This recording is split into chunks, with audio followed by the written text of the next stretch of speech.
Hi dental fans, in this video I'm going to show you the step-by-step procedure to place a dental implant.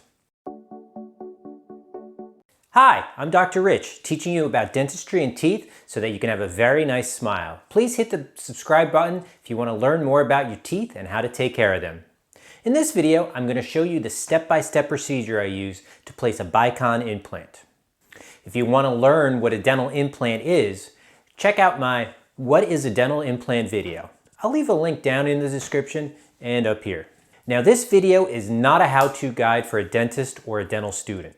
It's a general overview for a patient. I'm also going to place the implant into a plastic model, so you won't be grossed out by blood or spit.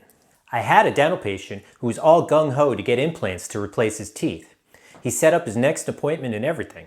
Then he went home, watched some gory implant placement videos on YouTube, and got freaked out. He decided to get a denture instead of the implants. I hope this video will show placing dental implants in a better light. The brand of implant I'm going to place in this video is a Bicon implant. These are a little bit different than most brands of dental implants, and the placement procedure is a bit different as well. So if you are a dentist, dental student, dental assistant, or someone who works with dental implants but are unfamiliar with Bicon implants, the process may seem kind of strange compared to what you were used to. If you want to learn more about Bicon implants, check out Bicon's website at bicon.com. I'll leave a link to it down in the description. Does anyone watching have a Bicon implant? Let me know in the comments below.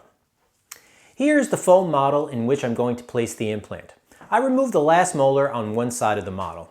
The model shows the teeth and the jawbone that holds the teeth in without any gum tissue covering it. I'm not going to show or talk about moving the gum tissue out of the way in this video.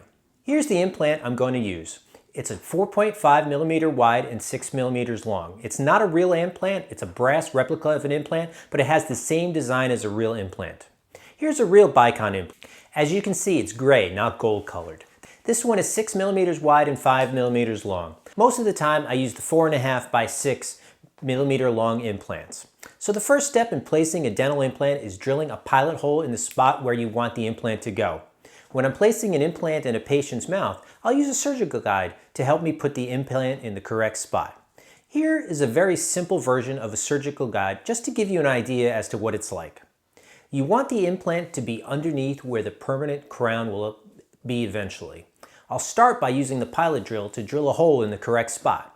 When I'm drilling in the mouth, I will use some sterile saline to cool the bone and the pilot drill while I'm drilling the pilot hole because of how fast the drill is spinning.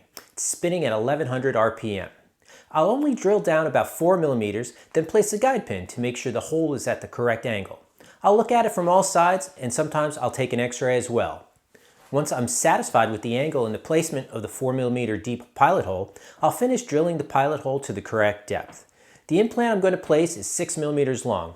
Bicon recommends placing the implant about 2 millimeters below the surface of the bone, so I'll have to drill a 8 millimeter deep hole. The pilot drill is 2.5 millimeters wide. The pilot drill has depths marked on it with black bands. The bottom of the first black band is 6 millimeters. The top of the black band is 8 millimeters. So I drill down at the same angle till the top of the first black band is even with the top of the jawbone. Now I have a pilot hole that's where I want it to be, that is 8 millimeters deep and 2 millimeters wide. Now I just have to make the hole wider. To widen the hole, Bicon uses reamers that turn at a slow speed to widen the hole. The ends of the reamers are blunt and won't make the hole deeper. The reamers have the same length markings as the pilot drill. The first reamer I use is 2.5 millimeters wide. It's just 0.3 of a millimeter wider than the pilot hole. I use the reamer at 50 RPM, so it's turning really slowly. By only spinning it at 50 RPM, I can collect the shavings of your own bone as I make the hole wider. Since it's turning so slowly, I don't need to cool it down with saline. This is a big difference between placing a Bicon implant and a screw type of implant. The saline would just flush away the bone shavings. I want to collect the bone shavings and use them as a bone graft on top of the implant at the end of the procedure. The reamers increase in size by 0.5 millimeter. So to place a 4.5 millimeter implant, I'll be using a 2.5, 3, 3.5, 4, and finally a 4.5 millimeter reamer to make the hole wider. The next reamer up is the 3 millimeter reamer. It slowly makes the hole just a 0.5 millimeter wider. I'll then work my way through the reamers step by step in 0.5 millimeter increments. I'm not making the hole any deeper since the reamers are blunt on the end. I'm only making the hole wider. After I use each reamer, I scrape the bone shavings off of it and store them in a small dish. Once I finish widening the hole, I'll scoop out any remaining bone shavings that are in the hole. Now I'm ready to place the implant. Bicon implants are different from most dental implant brands because they are not screwed in. The sides of the implant are covered with fins, not screw threads. Bicon implants are press-fit into the hole. Here's a close-up view of the Bicon implant with the healing plug in it. The healing plug is just a plug that fits into the implant while the implant is healing in your jaw. I usually use the healing plug as a handle to place the whole implant into the hole. Bicon also has a tool called the inserter retriever, which I can use to place the implant as well. The inserter retriever tool fits into the implant and has a wheel on it to disengage the implant from the tool.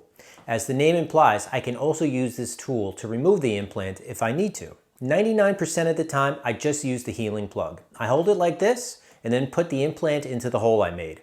I use my thumb to make sure the implant is all the way down in the hole. If you remember, the hole I made is 8 millimeters deep because the implant is 6 millimeters long and needs to be 2 millimeters below the surface of the bone. Once the implant is fully in the hole, I'll use a pair of nippers to cut off the excess healing plug. This leaves enough plug to fill the implant and a little bit to stick up above the bone. Now, I'll use the bone shavings I've collected during the drilling process to cover up the implant before I close up the gums. The bone shavings are a natural bone graft using your own bone instead of artificial bone graft material or cadaver bone. So that's the step-by-step process for placing a Bicon dental implant. Do you have any dental implants? How was your experience when you had them placed? Leave me your comments below. Thanks very much for watching and see you at our next visit.